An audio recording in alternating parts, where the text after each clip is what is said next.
Every story has a beginning, but not every beginning looks like a fairy tale. This one doesn't start in a palace or under a chandelier. It starts in a small apartment in Toronto, before anyone ever called Meghan Markle a duchess.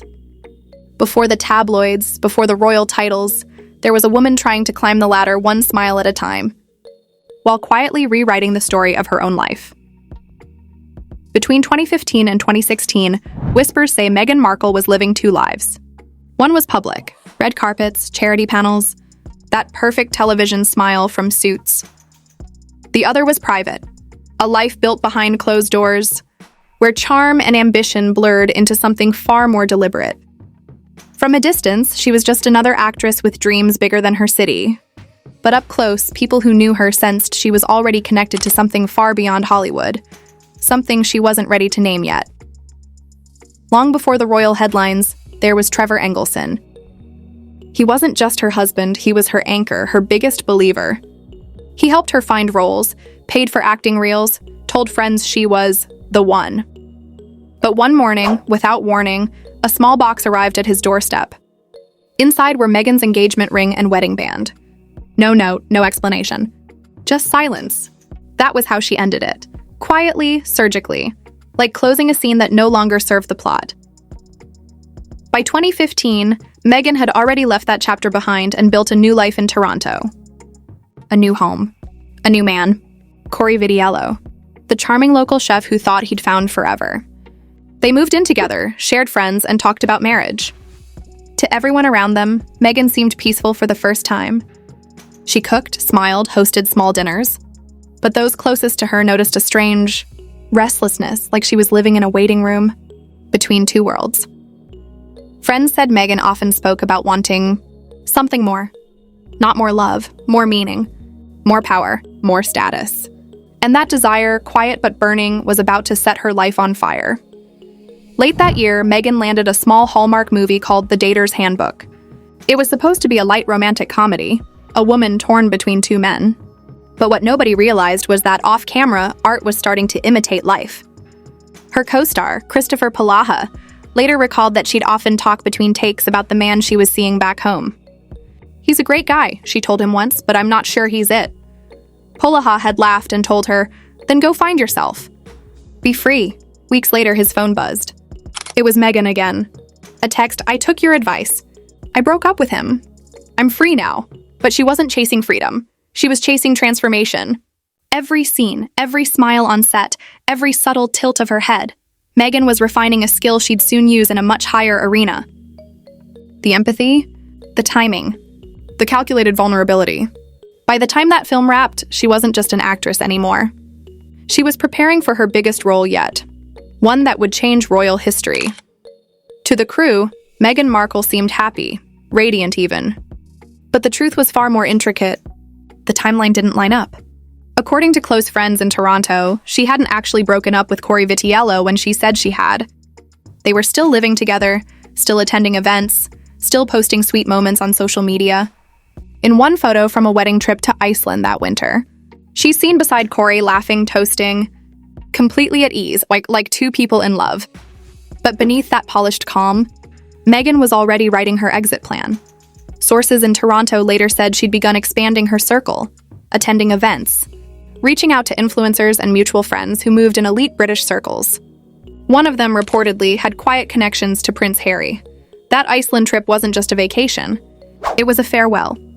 The closing act before she stepped into a world she'd been dreaming of all along. Months later, Christopher Polaha received another message from Meghan. Just 3 words this time, "I met somebody. He thought nothing of it." Actors meet people all the time. But when she finally revealed who that somebody was, everything changed. It was Prince Harry. That one message, "I met somebody," would later become the line that shattered timelines and rewrote palace history. According to the official royal story, Meghan Markle met Prince Harry in July 2016 through a mutual friend. But Polaha's messages placed that moment months earlier, meaning their relationship may have begun while Meghan was still living with Corey Vitiello. If true, the fairy tale didn't start with a blind date in London. It started in secrecy, while another man still believed she was his fiancé. Those who knew her back then describe her tone when she spoke about Harry excited, giddy, yet oddly composed. She called him different, grounded. To her inner circle, it sounded like love. But to others, it sounded like calculation, because for Meghan, this wasn't just romance. It was reinvention. By Easter 2016, the double life was running in perfect sync. On Instagram, she shared a photo of a fancy brunch captioned "Swanky Easter Eats." Hours later, Corey posted the exact same photo, same dishes, a same table, tagging her with a cheerful "Hi, Meg." To the public, it was cute. To insiders, it was proof. They were still together, behind that smile. Though Meghan Markle was already living a different reality, a new connection unfolding quietly across the Atlantic. Every unanswered call from Corey, every "I'm just working late," every secret trip or sudden change of plans, it all added up. Her transformation wasn't coming. It had already begun. The woman once known as a cable TV actress had stepped into her own carefully scripted story. A love story? Maybe, but also a power move, one that would soon shift the axis of the British monarchy itself. And while the world saw a woman glowing in Toronto sunlight, Meghan Markle was already staring toward London, toward history, and toward a destiny she was determined to claim, no matter the cost. By midsummer of 2016, the mask was slipping. On camera, Meghan Markle was still the composed actress, the girl who smiled for charities and preached empowerment. But off camera, her life had become a maze of quiet calls, hidden flights, and unspoken goodbyes. Those closest to her could feel something had changed. She was present, but not there, polite, yet unreachable. That summer, her mother, Doria Ragland, flew to Toronto for a visit. The two were photographed at Corey Vitiello's restaurant, laughing over dinner. On social media, Meghan even tagged the restaurant, praising the food, keeping up appearances. To the public, it looked like a happy family evening. But those who knew the truth said it was the final performance, a silent curtain call before she stepped into a new world entirely. Because that very same month, Prince Harry had extended a private invitation, an escape to Botswana. Away from reporters, away from scrutiny, away from the life she was preparing to shed. And in the stillness of the African plains, under a sky brighter than anything she'd known, Meghan Markle saw her future unfold. A royal destiny, a world of influence, headlines, and power. When she returned to Toronto, she wasn't the same woman. Friends remember her as focused, almost distant. One by one, she began cutting ties, professionally, emotionally, even geographically. Within days, Corey was out of her life completely. No long talks, no closure, just an ending as cold as the one she'd once given Trevor Engelson. For Corey, it felt like the air had been pulled from the room. For Meghan, it was strategy, the necessary sacrifice to keep the next chapter spotless. Weeks later, whispers spread through the set of suits. People noticed she was glowing, happier. Someone joked, "Looks like you met someone." Meghan only smiled. She didn't confirm, but she didn't deny either. Then on the night of October 31st, 2016, everything changed. Christopher Palaha, her old co-star, received another late-night message from Meghan. "The news is going to break today." He replied with confusion. "What news?" She answered, "The man I told you about back in March. It was Harry." Hours later, the world woke up to headlines that stunned millions. Prince Harry and Meghan Markle are dating. It was the birth of a global obsession. Every photo, every gesture, every look was suddenly dissected. But beneath that glossy love story lay months of secrecy and blurred timelines. Corey Vitiello, who still believed they had a future, opened his phone and saw the woman he'd loved now being called a royal girlfriend. Friends say he went silent for days. He never said a word publicly. He didn't have to. The silence spoke for him. Meanwhile, Meghan Markle stepped into a spotlight brighter than anything Hollywood could offer. The actress had transformed into a phenomenon. Her Instagram became a gallery of perfect inspiration, filtered smiles, handwritten quotes, sunlight through windows. But behind the filters, she was building a narrative. Every post, every silence, every appearance was part of a bigger design.